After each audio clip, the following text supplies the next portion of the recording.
Alors la factorisation, elle est hyper importante dans les simplifications de fractions. Donc nous avons ici la fraction x² moins x moins 2 sur 2x² moins 5x plus 2. Donc on va essayer d'aller factoriser le numérateur, de factoriser le dénominateur et de voir si on peut simplifier et donc également d'écrire les conditions d'existence et les conditions de simplification. Alors commençons par la factorisation du numérateur. Donc ici, le a vaut 1, le b vaut moins 1, le c vaut moins 2. Donc le delta, b carré moins 4ac, 1 moins 4 fois 1 fois moins 2. Ça nous donne après calcul 9. Et donc les zéros, 1 plus ou moins racine de 9, donc 3, sur 2a, donc sur 2. Donc on obtient comme 0, d'une part 2 et d'autre part moins 1.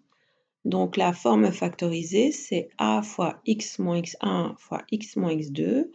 Le a vaut 1, donc on ne l'a pas écrit.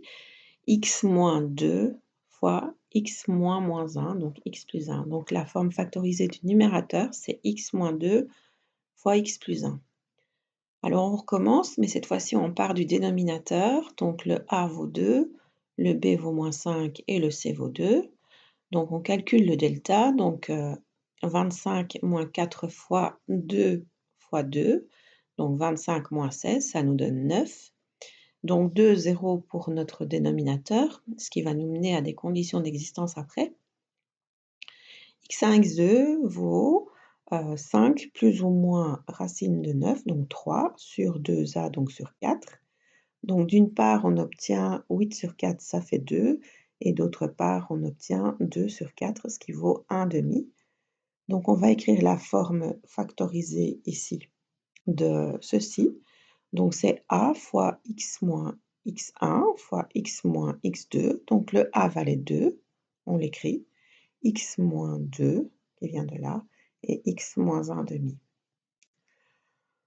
Donc ici, on est parvenu à factoriser le numérateur et le dénominateur, et donc on va réécrire notre fraction.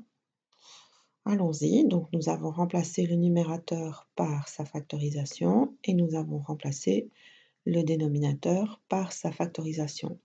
Alors, au niveau du dénominateur, on a vu qu'il y avait des zéros et donc les zéros vont mener à des conditions d'existence.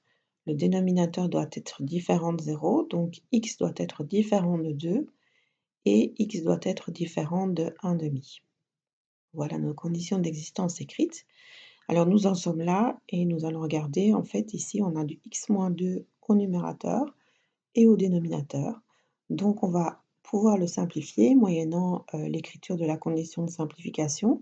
Et qu'est-ce qui va rester? Il va rester x plus 1 sur 2 fois x moins 1 demi. Alors on peut peut-être le réécrire de manière plus élégante, donc x plus 1 sur 2x moins 2 fois 1 demi, 2x moins 1.